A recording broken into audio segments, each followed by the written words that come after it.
It's 10 o'clock on Wednesday, the 2nd of June, 2021. So a warm welcome to today's presentation from U3A Helderberg. Good morning to you all from here in Somerset West, especially to our sister U3As viewing with us. I'm Richard Tompkins, your host for the presentation. We owe our thanks to our studio director today, Jeff Burton, who's coordinating proceedings for the first time. Good luck. We're presenting these talks via our own YouTube channel. Remember, we cannot hear or see you, but there's a live chat area on the right-hand side of your screen where questions to the speaker can be typed during the presentation. Jeff will select those of your questions that could be of general interest to all and show them centrally on everyone's screen. The full presentation today is being recorded and will be available, along with previous ones, on our website, u3ahelderberg.co.za. Now I'd like to introduce today's speaker, Ardeen Roeder, who, like all humans, is one of a herd, but this time it is an acronym for Hoedspruit Elephant Rehabilitation and Development, and she found it in the LOFO. The talk today includes the story of an elephant, Kanyisa, which is a Tongan name for sunshine. Born as an albino, at 4 months old, she was caught in a poaching snare in the Kruger National Park that cut through her mouth. Trapped for 4 days, dehydrated and unable to eat because of her wounds, she was rescued and taken to a sanctuary in Limpopo. She was later transferred to herd, where she now lives with a group of elephants led by patriarchal bull Jabalani. And on that note, over to Ardeen. Thank you so much, Richard. And good morning, everyone. I'm Ardeen, and I'm from the Elephant Rehabilitation Center in Hoedspruit. And I've got a presentation for you. There's some video clips as well that I'd like to share with you. And I think what I'll do is just open this, and it will give you, I'll go through this. But I started this actually in 2000. I opened the orphanage, dedicated elephant orphanage in 2019, 2 years ago.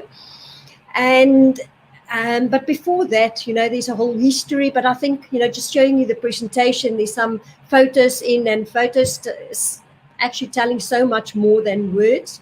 So if I can just share this with you. And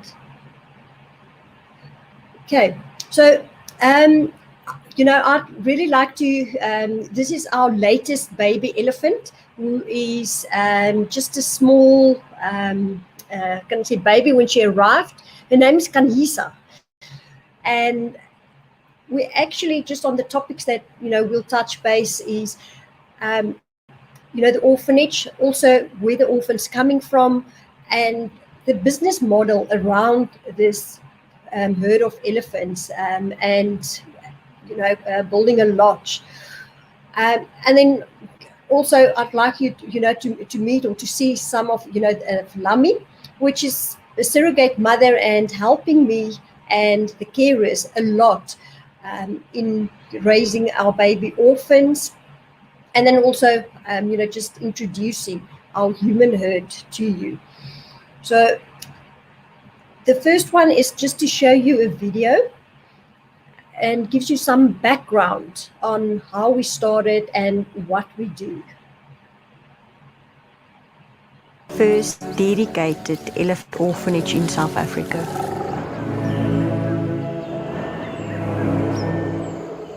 You'll get a phone call, they found a baby in the field, would you be able? We got a medical box, lots of stuff to treat the baby. We have no idea what to expect yet. We've prepared for the worst. Very sad. If you see a baby elephant, it's like that. The main problem that they face is, of course, to supplement their feeding because the mothers are no longer present. They need company all the time. Their feeding intervals is crucial. It's a 24/7 job, from a nutritional, from a company, from a medical point of view.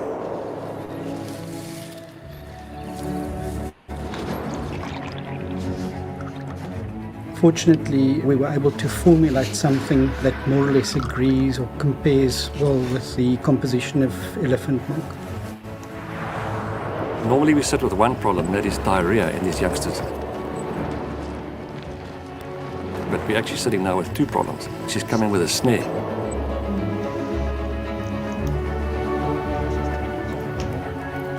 You're dealing with the first 24 hours, where you attend to crucial things. Then you work on the next 24 hours. Day by day, yeah. That's all it is. You can't plan ahead. You can't plan ahead. Come inside. I've just finished my shift. Herd also has a very strong elephant care routine. They've got years of experience, but also passion. Come. Come, Kaisa. Come.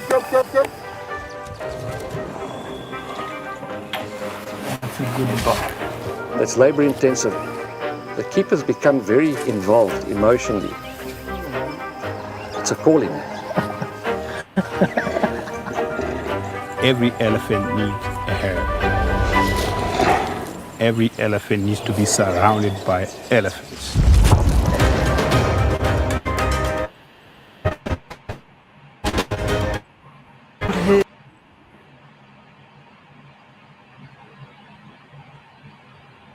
Okay, so that is, basically just some background on our daily routine. And just on, how we started is in 1997, we had a baby elephant called Jabulani that arrived. And my mum was very involved in assisting and helping, caring for him. He and my son's about the same age. They're a year apart. So, the two of them actually growing up together, and a very strong bond between them as well. And he came from a mining area where he was stuck in this mud, in a silt dam. And the vet in Palaboa then called us and brought him through.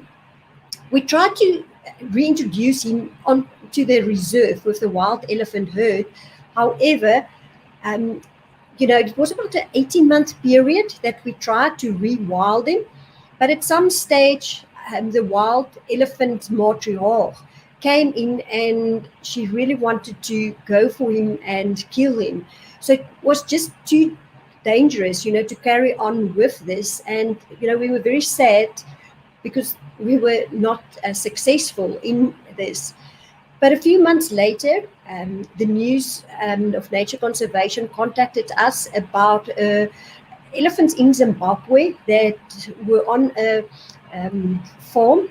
And with the war veterans that entered the farm and taking over, these elephants were endangered.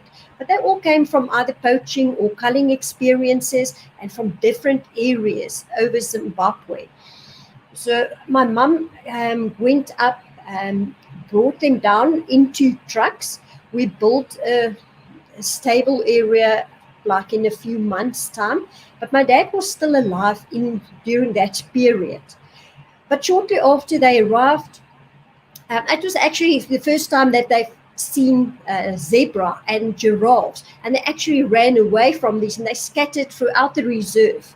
So, it was also for them a different setup, but all the carers that came with them from Zimbabwe, was actually with them in the trucks as well. So they had their human companions. And we gave them about 3 months to settle down on the reserve here with us in Hoedspruit before we brought Jabulani to meet them. And one of the older females, Tokwe, who is actually the matriarch, she accepted him. She took her trunk over his head into his mouth, and by that she accepted him into the herd. However, that was the start, of the elephants and working on a business model, because these elephants are a huge cost. And unfortunately, my dad passed away just shortly after the elephants arrived, and he was the main sponsor of all these conservation, projects that my mum and I was running. And at that stage, we had to look at a different model in order to be sustainable with the elephants, and decided to build a lodge. to bring in tourism, to see what we do, and combine that with amazing safari experience, seeing the big five, but then also having that introduction and elephant experience as well, which is amazing. I mean, just, for the guests to sit and watch the elephants during swims, it is just amazing to see them. Apart from, it is a big five, lodge as well.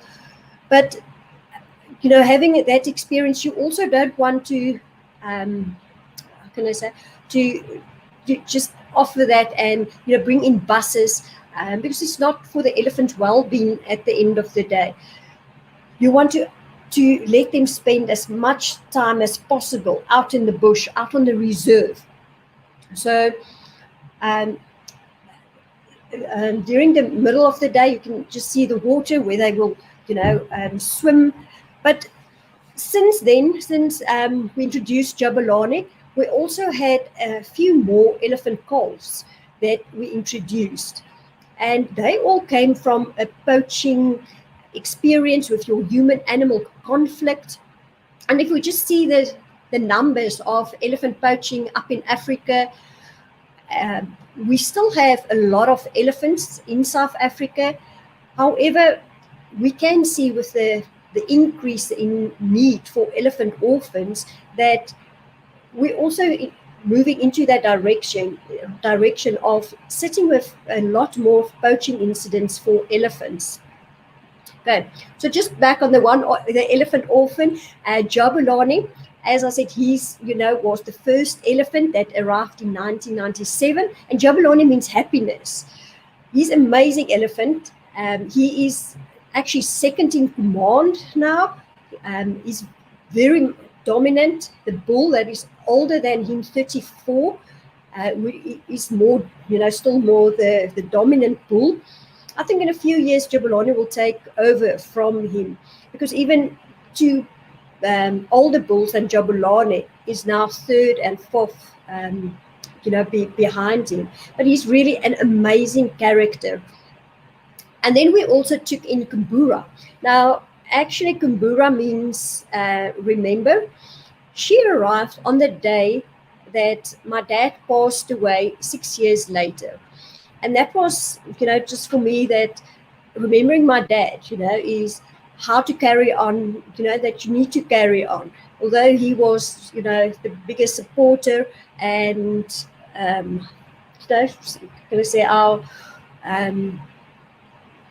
looking after all of us. But she was so weak. She was just in her stable day in and day out. It took about 6 months for her just to stay in the stables. She didn't drink milk or take any milk. We were feeding her apples. But now she's this amazing cow that is an allo mother to all the new little ones that comes in. She's really an amazing elephant.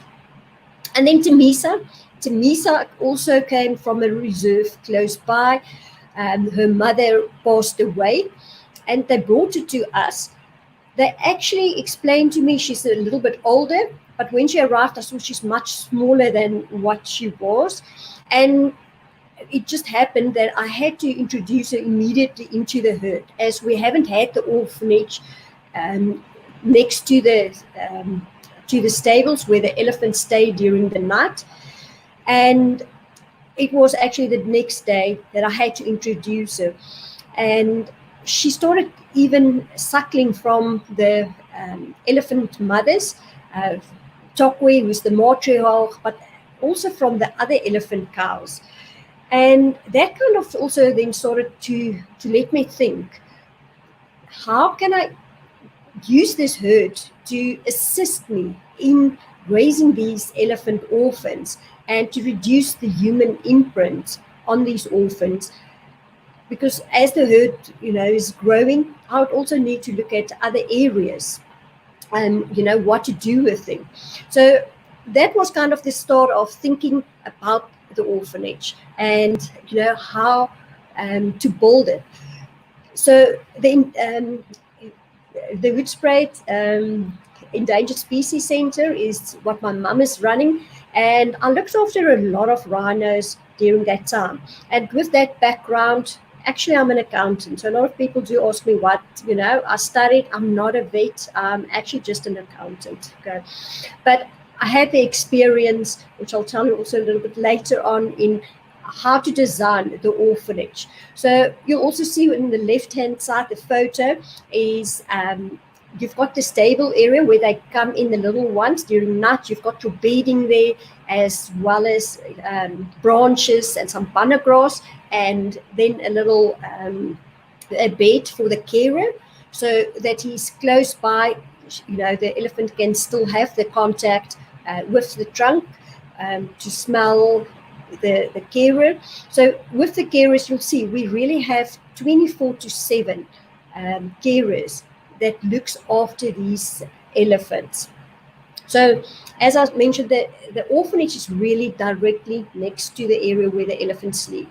That little elephant with the blanket on is Kanhisa, and that is the herd that is just next to her. So while an orphan comes in, they can hear the other elephants, so they can hear the rumble, they can talk to each other, and that as well, is very, it just helps them to calm down as well, to hear the other elephants as well. But we still utilize the sheep, as we don't know, what state they are arriving, how much wounds do they have. The sheep is really just another breath, but also on 4 legs. Should the carer go out quickly to make a bottle or to do something. So with the orphanage, we actually have 3 areas. We've got a quarantine area. If you look at the top right-hand picture, behind that little wooden area, that's a quarantine area, and that is just to avoid a newcomer to touch, and to infect any other orphans that's there, because you're not always sure what they have, what parasites they bring in. So once they're medical cleared, they can move into the other 2 nurseries. But we also have a kitchenette and like a viewing area that you can look after, and of course a wonderful garden for the little ones to play in. Okay, so just touching base with myself is I grew up in Hoedspruit most of my years. I went to school in Pretoria and spent a lot of time with wildlife.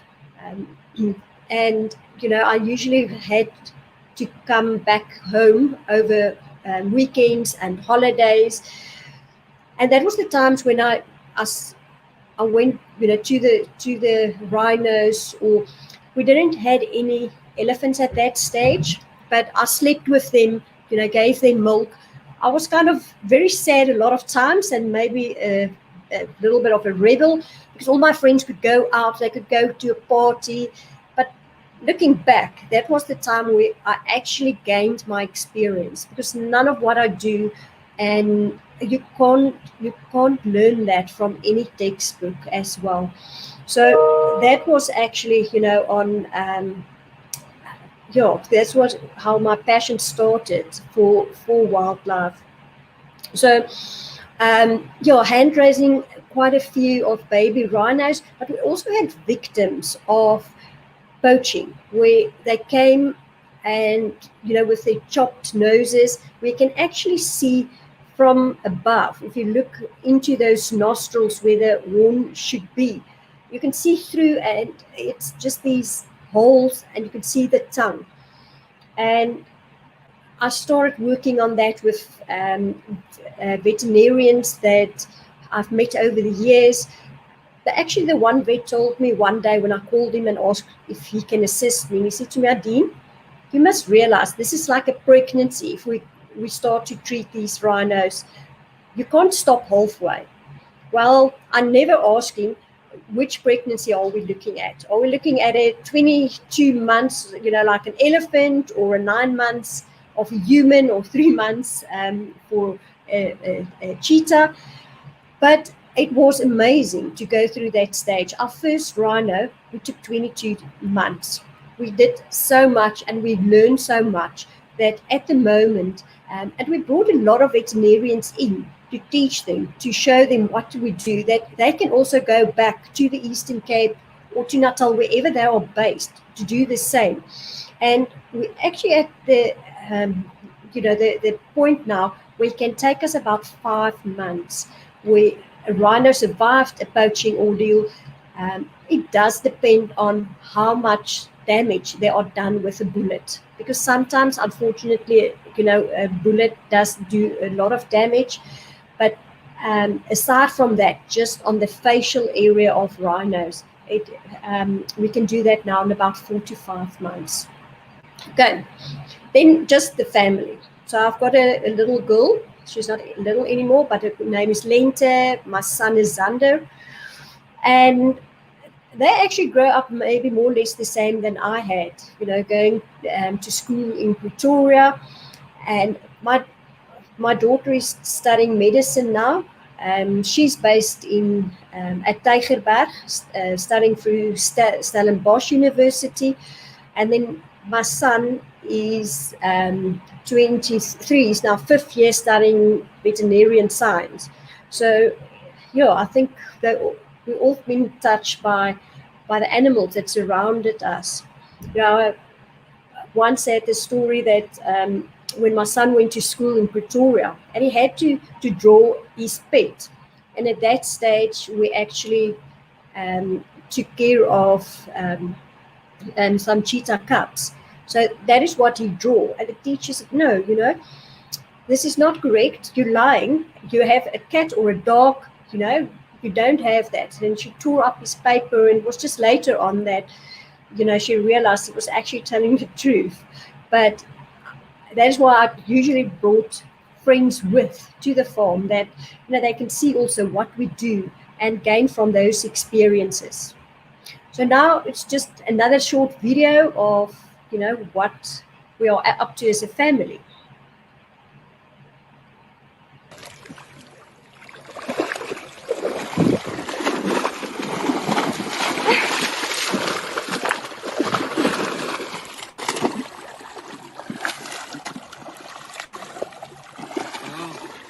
Good job, boss.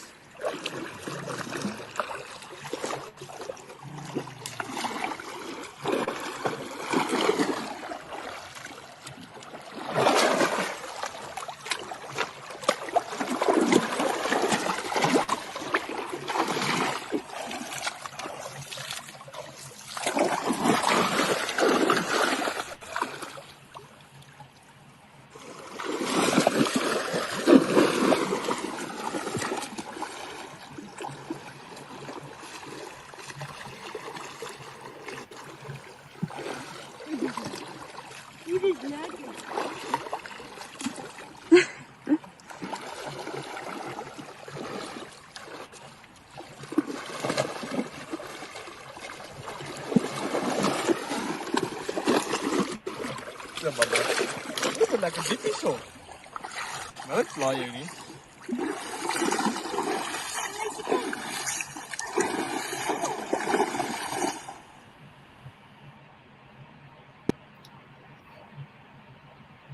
Yeah, so it might sound weird, but yes, that is what we do as a family, spending time with. Then I just have another video that I'd like to introduce you to Kanhisa. And this is actually one of the females, Lundi, that's with her. Now, Kanhisa arrived in 2020, January. And yeah, so this is just another video.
Okay, so as I mentioned, Kanisa then was arrived in January 2020. She was just over 4 months. Now, her journey actually started, and really she had these unbelievable bad wounds from the snare. So the snare went through her mouth, cut through her cheeks, and then also cut a part of her ear. So the one ear was actually like a droopy ear. I thought she might lose any mobility of the ear. However, it just healed so nicely. But we clean it twice a day, early morning and then just before bedtime again. But she allowed us. So I'll come, in the mornings and clean on the one side, and she will lie down, with the one cheek in the grass and the other cheek that I can see it, and clean it. And then I'll tell her, I said, I call her Meisiekind. She's my little girl. And then I'll say, listen, Meisiekind, we need to do the other one. And, she will sit and then roll down towards the other side and let me clean the other cheek. And that went on for a few months. However, then lockdown started. And, I was here for the whole period. And I decided, let's use this time to introduce her slowly to the herd, with Tamisa's previous introduction into the herd. It was very fast, and it was also a bit overwhelming for the little ones, especially like for Kanhisa now, not having been with an elephant herd, although she smelled them and heard them rumble and had that connection. To meet 15 strangers or strange elephants that she doesn't know that well. So I started doing that introduction slowly, and I started with Lundi. She's not our main matriarch, but kind of second in charge. And that was the start. And I brought Lundi in for about half an hour, increased the time, and then also increased the amount of elephants. Sometimes I brought in new elephants, took away, the ones that I took the previous day, just to kind of have, a less number of elephants, but that each elephant also meet Kanhisa.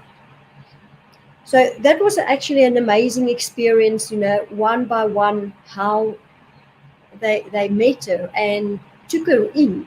And she also started suckling from them. And this is us also in lockdown, this video. So she gave us a lot of laughter as well, and I think kept a lot of people spirits high during this time of lockdown, because I started taking these videos in order to capture for future, for research purposes, to capture any emotions, any attitudes, any behavior of the elephants, as well as from Kanhisa's side. And I just used my phone to capture that on video to watch, later and for future reintegrations. But we started sharing that on YouTube, and it was amazing, you know, the response, how this little pink elephant really brought happiness and laughter in so many people's hearts and homes. So this is also just another video for you.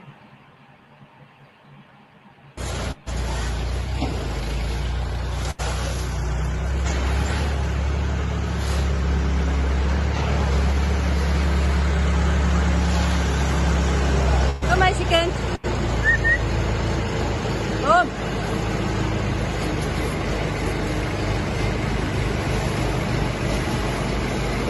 Kom. Azai, good girl. Good girl.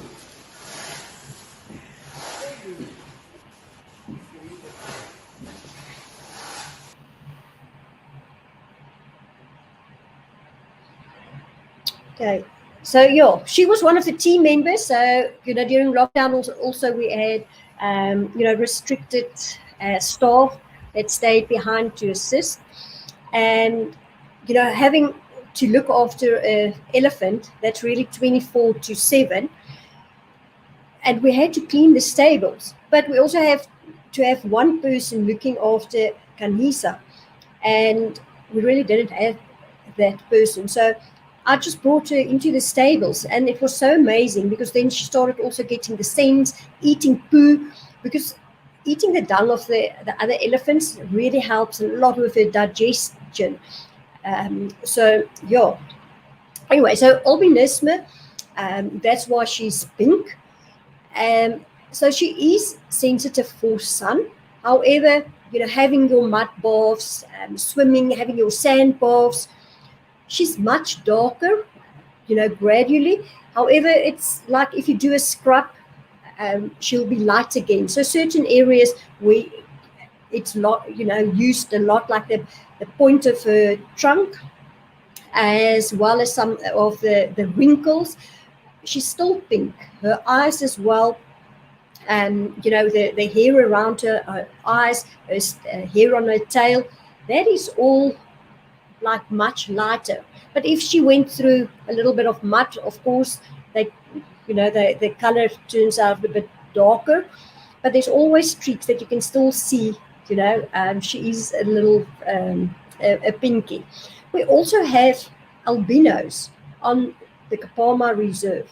Now, Kanisa actually comes from the southern side of the Kruger from Mpumalanga parks.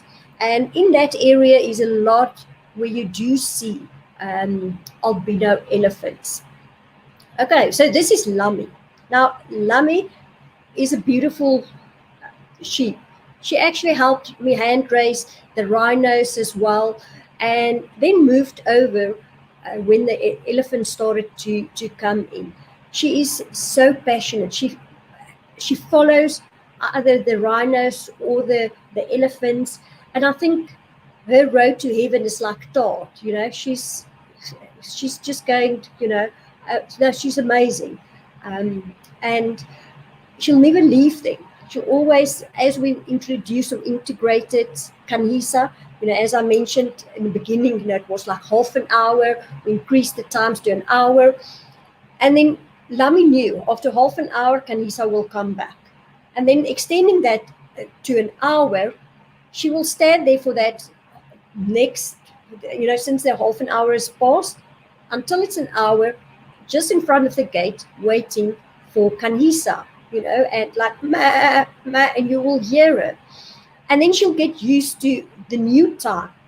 And then when she's used to that new time, that's the time when she'll go to the gate to meet and to wait for Kanisa. And so sometimes we release some of the rhinos, and they come past a lot of times, you know, through the stable area. And sometimes Lami watches them, and she's also like, you know, when we went for walks as well. But I do think Lami doesn't know she's a sheep. She thinks she's either a rhino or an elephant. She definitely thinks she's grey. And I think once she looks in the mirror and see really how she's looking with a brown head and a white body, she's going to have a heart attack because she doesn't see herself as a sheep. So we use sheep, as I mentioned, as a surrogate mother, just to have that company. Once the baby elephant orphans go out, start to feed, they copy what they do. I try and I pick up grass and put in a trunk, but it's by copying what they do.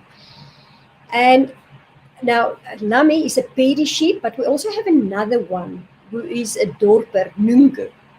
She's actually retired, but now she keeps Lami company when Kanisa is out.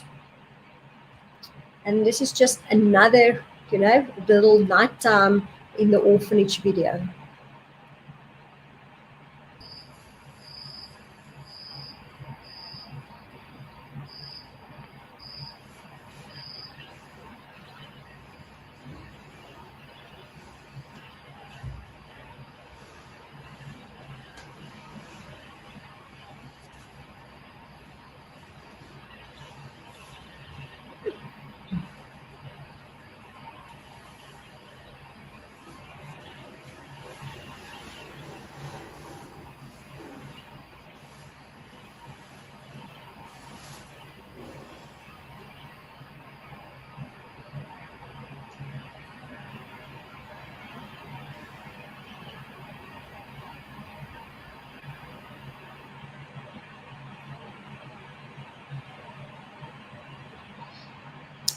So those blue marks are actually part of what you could see is where the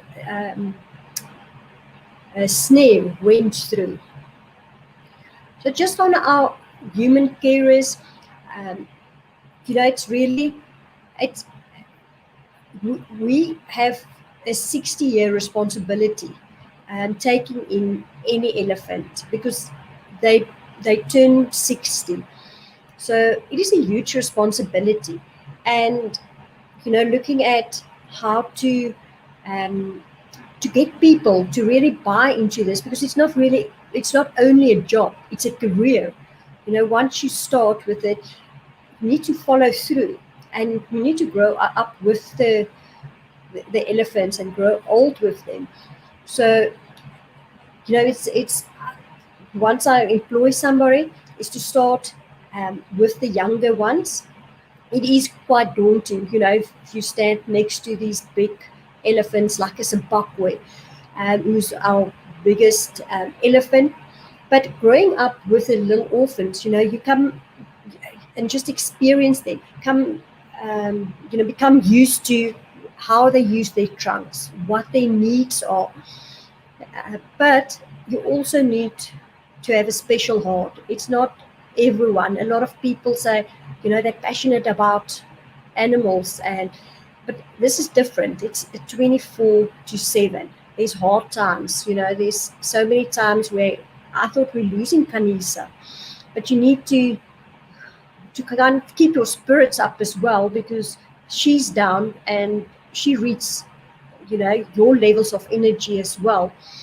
So, just on looking at what the elephants create about jobs, it's not only about the elephant carers, but, having to build the lodge. You've got staff that's employed at the lodge in tourism.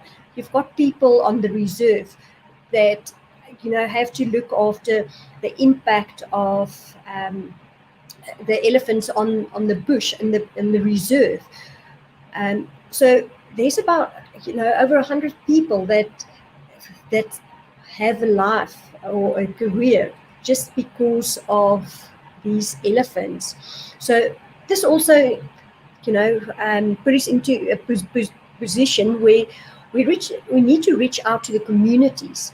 Not everyone can become a lawyer or a doctor, but there are other jobs like elephant carers, like people working on the reserve. And elephants are our natural capital. It's all our wildlife. That is what's so important in South Africa, and we need to spread that word. So this is just a bottle feed of Kanisa video.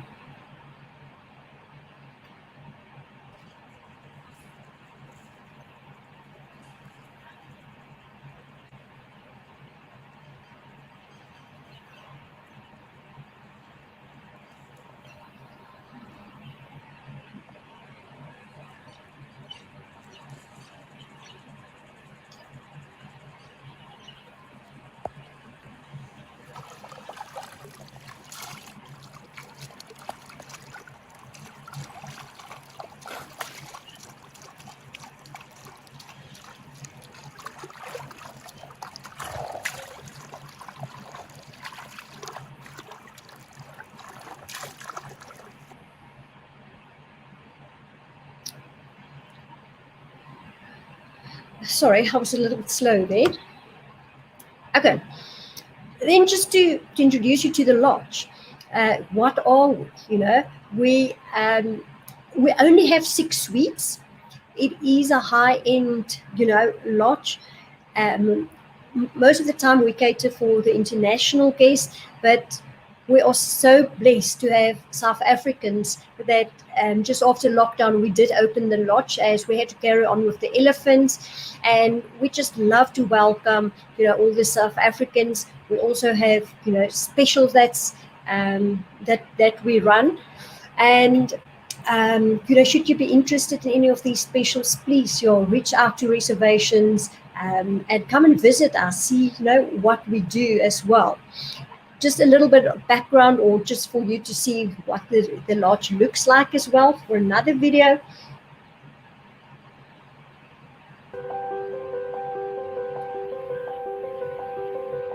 The Jabulani, it's a beautiful 5-star property, but it goes beyond that.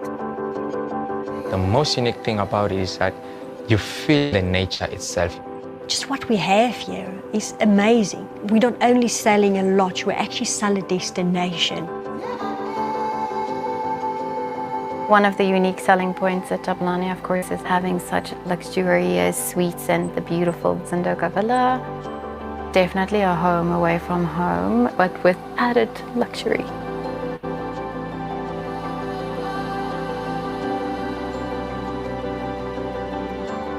You've got excellent game viewing experiences on the reserve.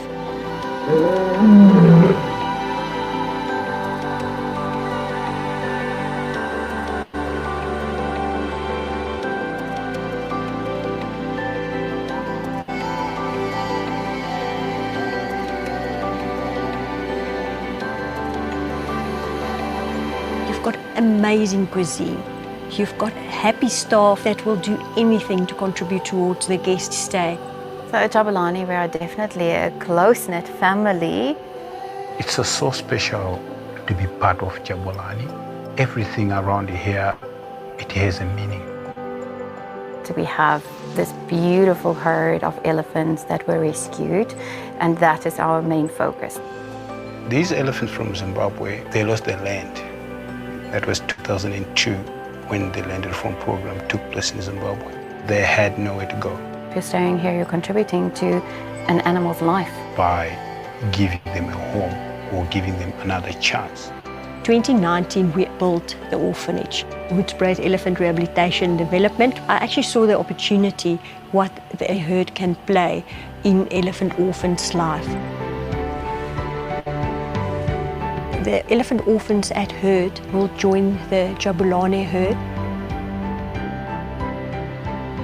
A lot of guests, you know, love that they can contribute to the elephants by staying at the lodge. There are beautiful places all over the world, but it's very hard to find a place where you're really contributing to something and really doing something that's much bigger than yourself. Happy guests leave with an amazing experience. It's just not only a lodge, it's so much more that Jabulani offers. It's not about how long they stay, it's about how they feel. It's something that touches your soul. It's something that will stay with you forever. It's not something that you'll ever forget.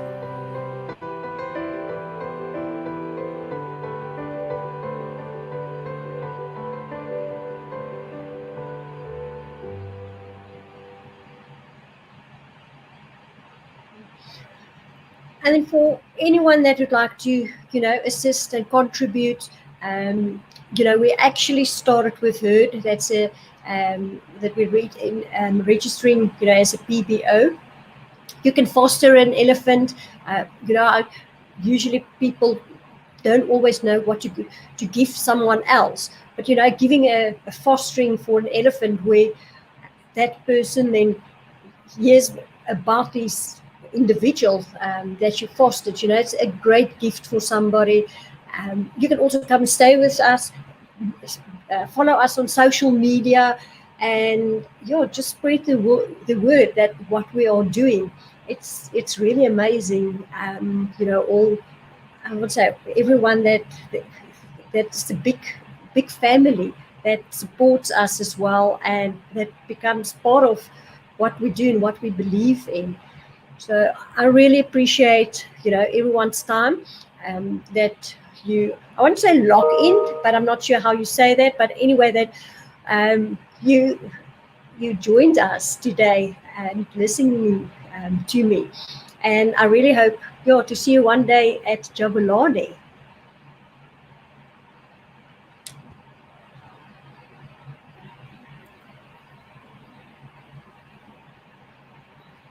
Right. Well, thank you very much, Adine, for giving us some of your time today for such an informative, thought-provoking and interesting talk, especially about Kanisa and the potential tragedy averted. Always nice to have a happy ending to animal stories. We're not promoting speakers' books today, but should you wish to donate to Herd, head over to their website, as mentioned, which is the easily remembered www.herd.org.za, herd.org.za. There are a few minutes left for questions that some of you have posed. You can still ask a question in the chat area should you so wish.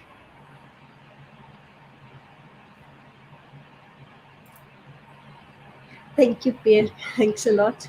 Appreciate.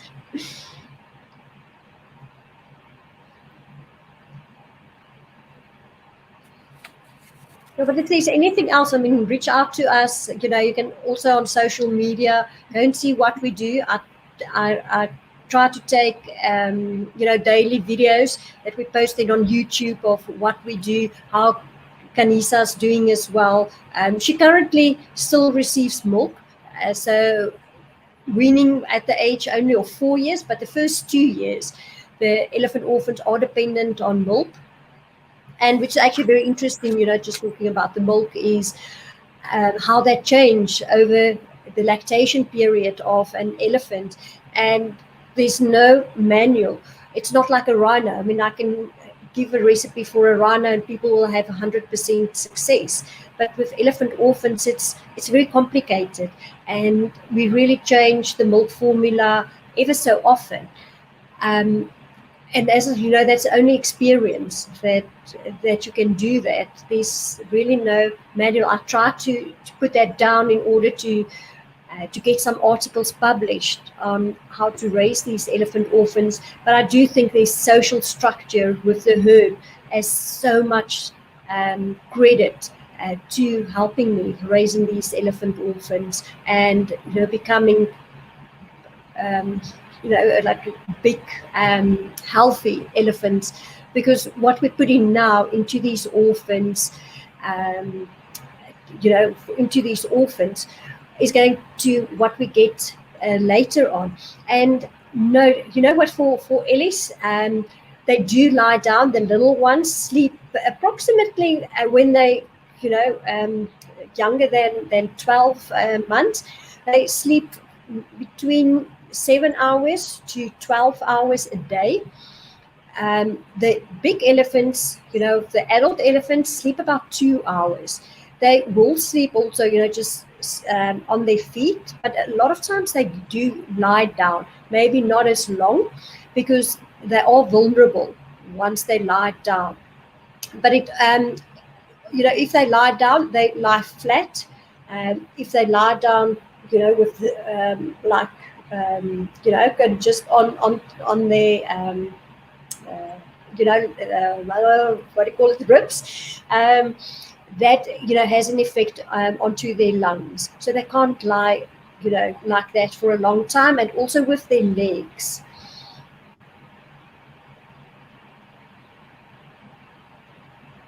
Any other questions? So otherwise I carry on like Elsie Geselsie. I've never seen rhinos, being albino rhino.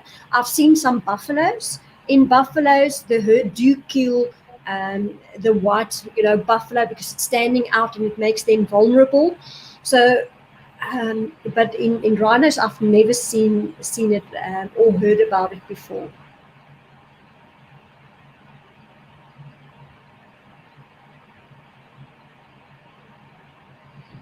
My daughter, I think, I'm not quite sure. My son will help with the elephants. However, I always say, it must be their choice. If they come back here, he must be willing, but he must also have, a veterinarian practice that's working for him. But I do think my daughter will come, and assist maybe more, in helping humans so much, because her passion, I'm much better, dealing with animals than with humans. But she's got a good heart, dealing with people. She knows the right things to say and to do.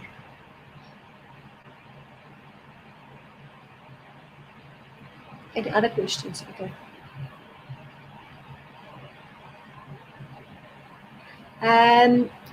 No, I don't know the TV program Work on the Wild Side. I don't have. I'm not quite sure who are the vets that's working there, but I'll have a look at that, and maybe I do know some of them.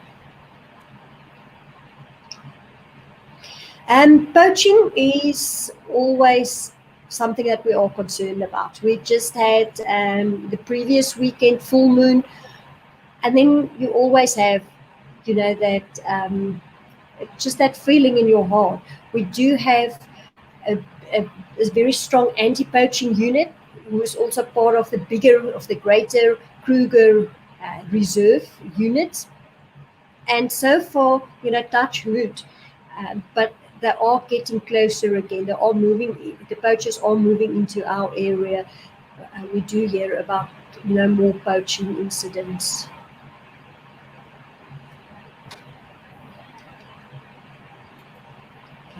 Thank you so much, everyone.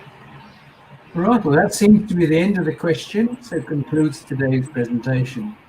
Please join us again on our usual first Wednesday of the month, this being the 7th of July at 10 a.m, when the speaker will be Will Stevens, the Acting Consul General of the United States Consulate in Cape Town. His talk will be entitled United States Priorities in South Africa. Goodbye for today from U3A Helderberg.